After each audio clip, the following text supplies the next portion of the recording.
তুমি বলেছিলে আসাম গেলে আসাম থেকে একটা ওখানকার যে ঐতিহ্যশালী গামছা নিয়ে আসতে, দেখো তোমার জন্য দারুণ হয়েছে দাদা, দারুণ হয়েছে।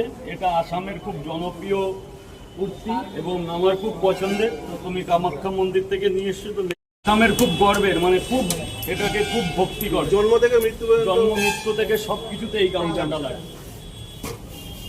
ওখানে এখন খুব শোকের পরিবেশ। হ্যাঁ, আসামে খুব একটা শোকের পরিবেশ। জনপ্রিয় গায়ক গোবিন্দ আর আমাদের মধ্যে নেই। উনি শুধু আসামবাসী না, উনি নিজেই বলতো যে আমি হাফ বাঙালি। সত্যি কথা বলতে ওখানে গিয়ে দেখলাম প্রত্যেকটা রাস্তায় মোড়ে মোড়ে শুনশান, যে কোনো দোকানে সবার ওনার ছবি।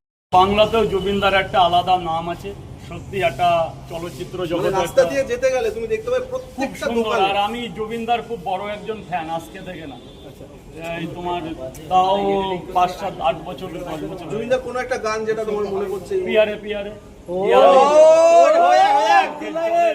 তোমার সব থেকে পছন্দের গান, সব থেকে পছন্দের গান জুবিনদার। এত প্রেম চোখে ঘৃণা। তাহলে হবে নাকি? এটি হোক হোক হোক। মন ভাঙার গানটাই পছন্দ সব থেকে। ওটা গানটা ভালো লাগে। জুবিনদাকে তোমার ভালো লাগলো? আমার বেস্ট লোক একদম। মানে বাংলায় খুব ভালো ভালো গান বাংলায় দিয়েছে। খুব ভালো গান দিয়ে গেছে। আর ওনার গানের কোয়ালিফিকেশনটাই অন্যরকম, গাইতে পারে। অকাল চলে গেল, অকাল চলে গেল।